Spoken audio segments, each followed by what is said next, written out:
So I would like to start off today talking with you all about why it's important when you're working with someone who is in the process of dying, why it's important to practice what I call experience near empathy. And I differentiate between the typical kind of empathy that everybody talks about, you've probably learned about just in the course of growing up, and experience near empathy. What is experience near empathy? Regular kind of empathy, can anybody tell me what you think about when you think about empathy? Yes, most of you think things like empathy is putting yourself in somebody else's shoes, imagining how you'd feel if you were them, right? And that's really great. That's what we do with our friends. That's what we do with our loved ones, and that's what we want other people to give to us. But think about this for a moment. Let's see, do I have a color? Okay. So you've got a color here. What color is that? Is it green? How many of us could agree that that color on the board is some flavor of green? Okay, so how do you know when you say, yes, I agree with you, Dr. Emerson, that's green?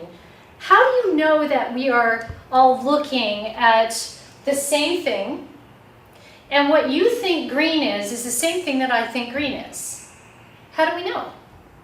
How do you know that when you call that green and I call it green, I'm not actually thinking that it's purple, what you think purple is? But we've all decided on this word to describe a concept, and we've agreed that it's green. But you never know for sure that my eyes see the same thing that your eyes see, and that my heart, my feelings, my intellect see and comprehend the same thing that your heart, feelings, and intellect contemplate. So it is when we try to reach into the experience of another human being.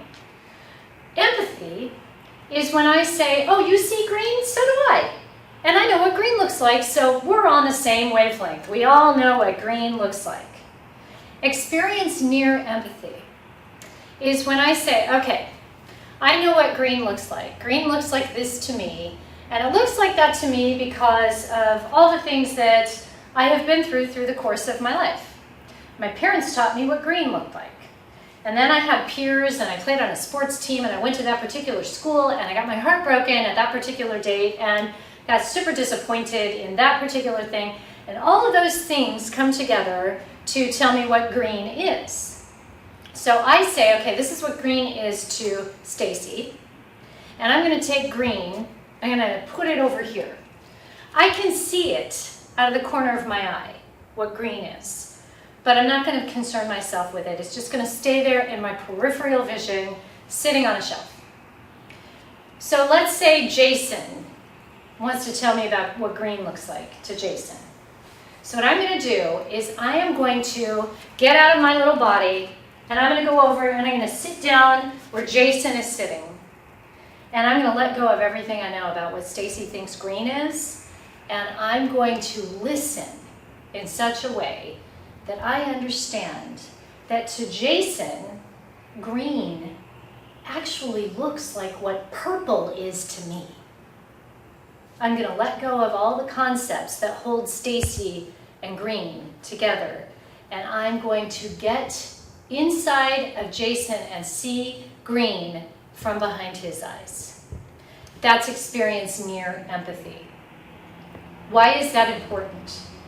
Well, if you're going through the process of dying, and someone like, say, a therapist is going to sit with you through that process, and I'm talking about, let's say, a year of the process of dying, and all the different things that a person will go through in that year's time. You have never been there before. You know how I know you've never been there before? Because you're still sitting here, because you're not dead. So I know you've never gone through the process of dying yet. That means that you might have all these ideas about what dying is going to feel like. You may have had a dream, or you saw a movie, or maybe you've even, gone through your own near-death experience, and so you have an idea of what dying is. I'm going to ask you to put it over here. Recognize that you're a human being and you have all these ideas that came from all of your early life experience, where you went to school, who your parents were, who broke your heart, where you were disappointed, where you thought you were really the man or the woman. You're going to put it over here, and you're going to get into the experience of the person that you're sitting with. And you're going to understand what grief feels like to them, what rage feels like to them, what sadness feels like, what regret feels like, what slipping away, becoming ether, moving into nothingness, seeing a light, experiencing joy from a state of detachment, experiencing a sense of I'm here and I'm also in the past and I'm also in the unknown, all simultaneously. If you're wedded to your idea of what dying is going to look like, you will never be able to sit in the experience of what you've yet to experience. The only way to do that effectively is if you're willing to divorce yourself from what you know, move into another person's experience and see it from behind their eyes, from within their body that is suffering and beginning the process of decaying and drifting away, to be in their mind as they describe it, and to see green even if it looks like purple to you. That's what it means to be a death midwife. It means to fully give yourself over to the experience of dying from behind someone else's eyes. Tell me, when you think about where you're going to be when you die, I know this from research. I know that everybody in the room, if I asked you when you're going to die, all of you, if you tell me something different, I'll know that you're lying, because I know what all the statistics show. All of you in the room think that you're probably going to die around 88 years old. And you think that you're going to die at 88 in your sleep with friends and family who love you, who have spent a whole life supporting you. They'll all be around, probably holding hands, discussing memories and how much they're going to miss you. And maybe you'll drift off peacefully, maybe on a morphine drip, or maybe you won't even need it. You'll drift off peacefully and move into some other world or some unknown place, or whatever your religious values are, you'll go there. That's what most of us think dying is like. Guess what? The likelihood that that's how you're going to die is less than 5%. That means that maybe 5 people in this room right now, maybe 5 people in this room right now are going to die that way. So what happens to the other 95% of us? Well, the other 95% of us are going to go either quickly and you get hit by a bus, or eaten by a shark, or you die in a car accident instantly, or you die in a plane crash, or in a fiery building. And if you're one of those, then you won't need anyone to follow you through that process because you won't even know what's happened. What about everybody else? Everybody else will probably die long before you expect it. Maybe you'll get a diagnosis at 52, not 87, not 90, 52. Maybe you'll get that diagnosis and it'll blow your mind and you won't believe it and you won't know how to handle it. The rest of you who don't fit into those 2 extreme categories that I just described, the rest of you will be blown away at the process of your death. And it's those people that need our help. And if I am fortunate enough to be one of those people, I'd much rather have that than get eaten by a shark.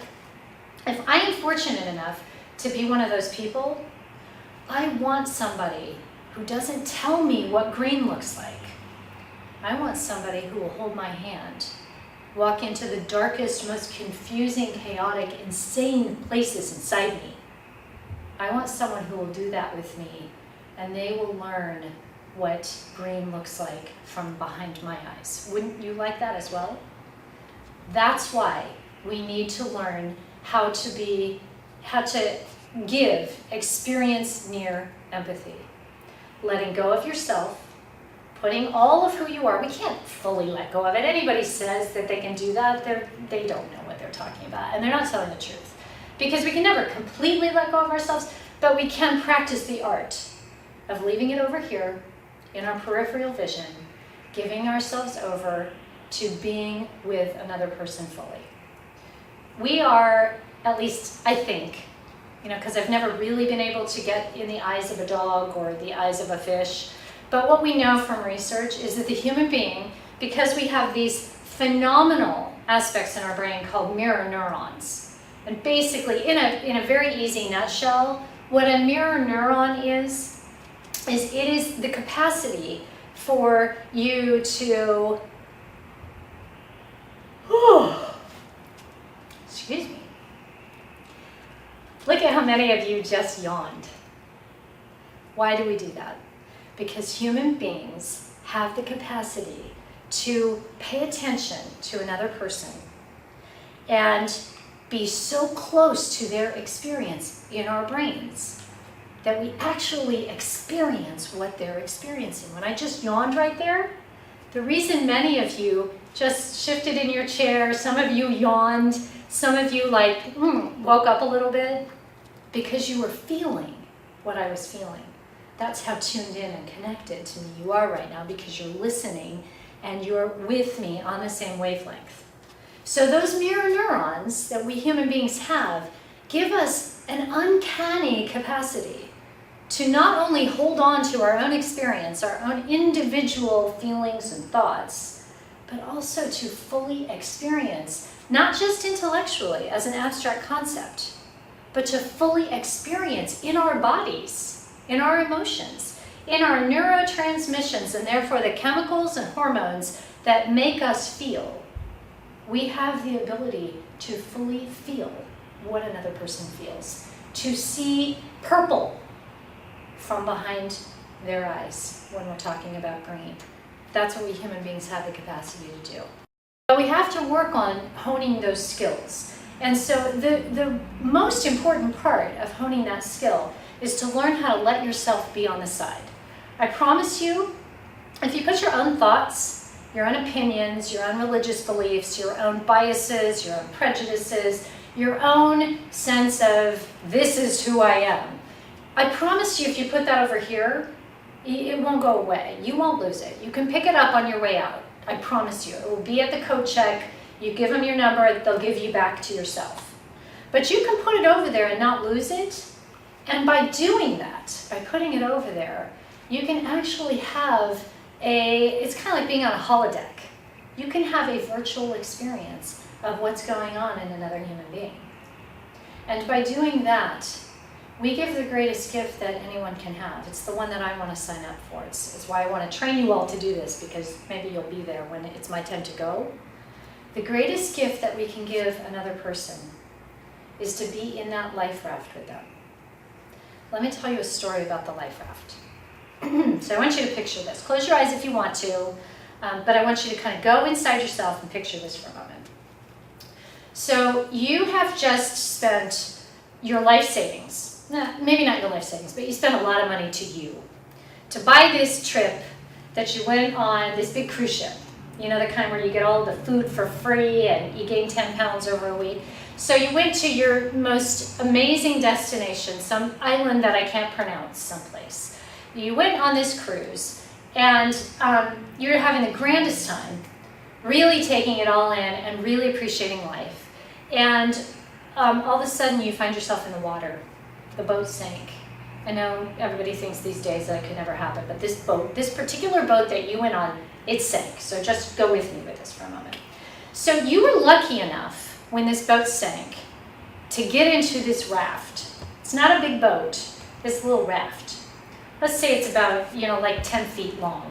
Fairly decent size, but it's still a raft, right? And there's nobody in this raft with you. You're all by yourself, there's no survivors. And if there are survivors, you all got split off from each other. So it's been about, let's say it's been about a week in the raft. Had some rations, had some water to drink, but that's it. The first few days of your confinement to this raft, you were just really, really, really thankful because you didn't go down and you're there. And thankful for this really awesome raft that you have. And absolutely certain that you're going to be okay, that you're going to be rescued, that there will be an antidote to the disease, that there will be a chemotherapy that will be effective, that you will go into remission, that there is a solution to the problem that you're faced with. You're sure of it. So as the days roll by, your assuredness of your survival begins to diminish. And you begin to wonder, wow, like I never in a million years thought that this is how I would go out. Could it be? And so you go through this process of going from disbelief to rage. Where is MacGyver when we need him? You're trying to figure out, there's got to be a way to get myself out of this mess because this can't happen to me. I didn't agree to this.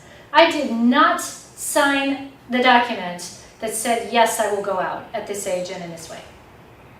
So you go through the process of trying to figure it out. Do everything you can to rescue yourself, to make yourself better.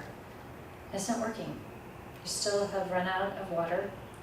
And you begin to fall into despair. You begin to resolve yourself that there isn't any help coming, and this is going to be your way out. And just around the time that you fall into despair, you see this little prick of water, that's, just this tiny little spout of water coming out from the raft. And the first thing you do, what do? Put your thumb over, right? Problem solved. So that's the first thing you do. But what happens after a day when you got to go to sleep at some point? So you take a little nap, you fall asleep, and you wake up, and there's about this much water in the bottom of the raft. So you get it out as best you can. Put your finger over the hole. And then after a couple of days have gone by, the hole starts to get bigger. The puddle in the bottom of the raft begins to get bigger. And now there's a terror that comes over you. Because you begin to realize not only is no one coming to rescue you, but really, no one's coming to rescue you. Really. There's no amount of anything that's going to fix this. And just when you think it cannot get worse, the hole is getting bigger. They didn't come with a patch kit. There's nothing to be done. The water in the raft is getting deeper. There's no way to get it out.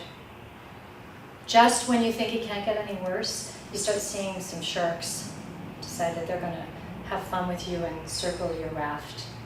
And they're there all day. They aren't just like hanging out to say hey. They're going to wait. They're just going to wait you out. Imagine how you'd feel if that was real. Imagine it is real. Now I want you to imagine in this moment of utter terror, because you're contemplating, should I jump in and maybe I'll drown quickly? Or will the shark eat me? Which way do I want to go? Drowning? Eaten by a shark. I don't want to make that choice, do you? Just when you think your terror cannot get any worse, you look up and there's a friend in the raft. A smiling face. Someone with kind eyes who can understand what green looks like. Is that person going to solve the problem? No. They don't have a helicopter and paramedics or a big ship with them. They're just sitting there with you in the same predicament. They're going down too. So you know that that's not Superman sitting with you or Wonder Woman. You know that they're not going to fix it. But there's something about when that person says, would you take my hand? Would you tell me about that time when you hit the ball out of the park and everybody on the team picked you up over their shoulders and thanked you for winning that game? Would you tell me about the time that you earned that degree and made your family proud of all the work that you put in? Tell me about the day that your child was born. and the miracle that you had in your arms. Tell me about your sadness. Tell me about that unrequited love that you never got a chance to fulfill. Or that race that you were absolutely going to do that you never got a chance to do. Could we just be together in all of it? And you know what? Let's look up today. Look how blue the sky is. Look how incredible the clouds look in contrast to the blue sky. And how blue the water is today. And how incredibly crisp the air is. Could we just be here together? Come what may. And there's something about having another human being who's in the experience with you and cares and has the capacity to see what green looks like from behind your eyes. There's something about that that is the difference between life and death. And that's what I mean when I talk about living through your death. We all know that death is death, and it's absolute, and we don't live at the end of the process of death. But there is a difference between dying at the diagnosis, or even at the awareness. Some people die when it occurs to them that they're going to die someday. They just go ahead and die right then of disappointment and dismay, despair.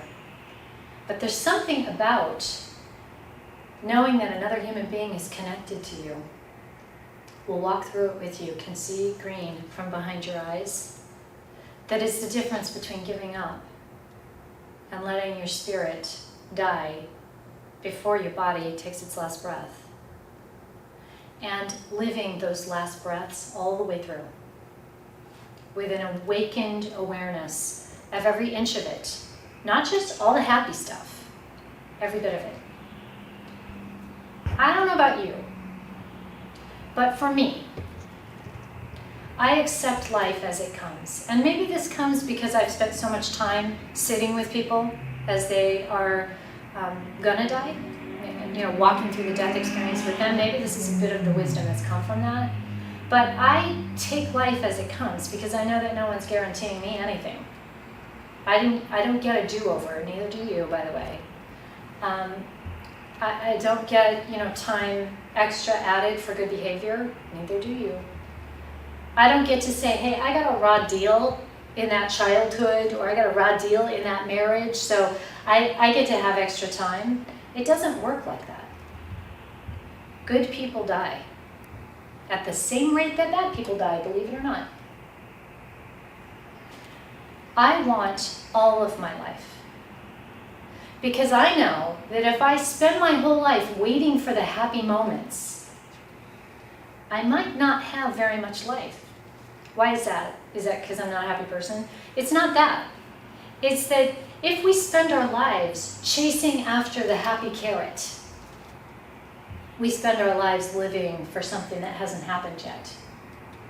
If we spend our lives fully immersed in the experience of being in that life raft, when our time comes for the life raft experience to happen, if we spend our lives cultivating the ability, working up the muscles to sit in whatever it is, be it disappointment, frustration, rage, sadness, grief, low self-esteem, fear, terror, we also get to sit in joy, peace, community, love, yearning, hope. If we are willing to take all of it, then we miss none of it. If we are only willing to have the happy stuff, we miss a whole bunch of other very rich tapestry of life. That's why it's important to learn how to live through the experience of death. And that's what being a death midwife, a hospice worker, anyone who, even if you have a family member, honestly, that's part of how I learned how to do this, was sitting with family members. It wasn't always as a professional, as a therapist and doctor. It was also as a family member and friend. If we give ourselves over to the awareness of and the participation in the death process, then it enriches us. Because it enables us not only to learn the lessons that wise people who go through the death experience will hand to us, but it also gives us the ability to work those muscles in ourselves. Learn how to accept all of life as it comes, every moment of it. Thank you.